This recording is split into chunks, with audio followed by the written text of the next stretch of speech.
প্রথম যখন ব্যাঙ্গালোরে এসেছিলাম তখন অনেক বছর আমি সরস্বতী পুজো দেখতে কোনোদিন যাইনি। তখন জানতামই না এখানেও সরস্বতী পুজো হয় বলে। হ্যাঁ সত্যি, তখন আমি জানতামই না, কিন্তু যখন থেকে আমি তারপর থেকে কিন্তু আমি কোনোবার মিস করি না। তারপর থেকে প্রতিবারই আমি সরস্বতী পুজো যাই। আর এবারে তো আমরা সরস্বতী পুজো একদম নতুন নতুন ড্রেসও নিয়েছি, ম্যাচিং দেখেছো? আমি না ম্যাচিং। তবে আজ কিন্তু যেতে আমাদের বড্ড লেট হয়ে গেছিলো, যেহেতু বাড়িতে পুজো করেছিলাম, সবকিছু করে নিলে যেতে যেতে অনেকটাই লেট হয়ে গেছিলো। আর অনেকটা দূরও এখান থেকে আমাদের বাড়ি। চলো এখান থেকে বেরিয়ে যাব আর একটা জায়গায় পুজো দেখতে, যেখানে আমরা লাস্ট ইয়ার গেছিলাম সরস্বতী পুজো দেখতে। মা একটু ডান্স করে। কি তুই ডান্স করবি? তাহলে তুই ডান্সই কর, আমরা গেলাম। আমি যাব।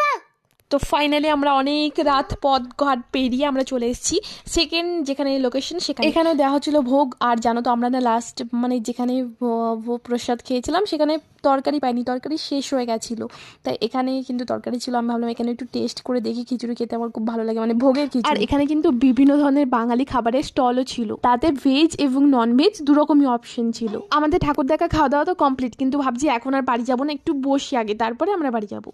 আর বসাটা কি জন্য সেটা নিশ্চয়ই তোমরা বুঝতেই পারছো, মানে ওই ফটো তোলা ভিডিও করা আর কি, বুঝলে তো? হ্যাঁ তাছাড়া কি কাজ? খালি ফটো তোলা। ওহ, তোর মুখ দিয়ে বেরোচ্ছে না তখন বলছিস কেন? কি করবো বলতো, একটু সেজেছি, ফটো তুলবো না তো কি করবো বল। এই তুই বাবাটাও ফটো তুলতে দিতে বিরক্ত হয়, তুই কিন্তু সেরকম হোস না বাবু। এরপরে কিন্তু তুই আমার ক্যামেরাম্যান হবি, আমি তার অপেক্ষাতেই আছি। ওরে বাবা আমি দাঁড়া, যাস না, আমিও যাবো।